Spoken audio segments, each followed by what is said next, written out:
টানা শৈত্যপ্রবাহে কাবু হয়ে পড়েছে দেশের সর্বোত্তরের জেলা পঞ্চগড়। সন্ধ্যার পর থেকে পরের দিন অনেক বেলা পর্যন্ত চারদিক ঢেকে থাকছে ঘন কুয়াশায়। হাসপাতালগুলোতে বাড়ছে শীতজনিত রোগে আক্রান্তদের ভিড়। বিস্তারিত জানাতে পঞ্চগড় থেকে যুক্ত হচ্ছেন প্রতিনিধি সিদ্ধার্থ কর্মকার। সিদ্ধার্থ, আমরা জানি বরাবরের মতো ঘন কুয়াশার চাদরে ঢাকা পড়েছে দেশের সর্বোত্তরের জেলা পঞ্চগড়।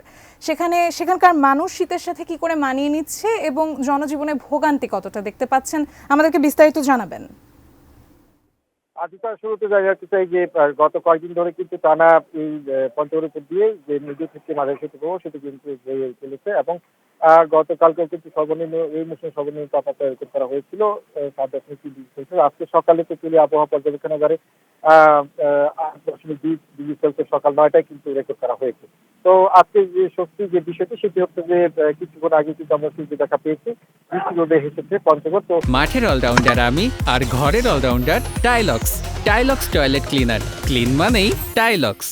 সাধারণ তৃণমূল মানুষ এবং নিম্ন আয়ের যারা খেটে খাওয়া মানুষ আছে তারা কিন্তু এই শীতের কারণে বরাবরই তারা ভোগান্তিতে পড়েন এবং আজকে কিন্তু তারা যেমনটি জানাচ্ছেন যে আসলে এই রোদ ওঠার কারণে তারা কিন্তু অনেকটাই শক্তিগত জানাচ্ছেন। এবং আমি যেখানে দাঁড়িয়ে রয়েছি সেটি কিন্তু এখানে যারা দিনমজুর মানুষ, বিশেষ করে যারা শ্রমজীবী মানুষ যারা বিভিন্ন জায়গায় মজুরি কাজ করে তারা তারা আয় রোজগারের মাধ্যম সেটি কিন্তু তারা চালান। তো আমি একজনের সাথে কথা বলতে চাই, আসলে আপনাদের শীতের কারণে কি ধরনের সমস্যার সম্মুখীন হতে হচ্ছে একটু জানাবেন।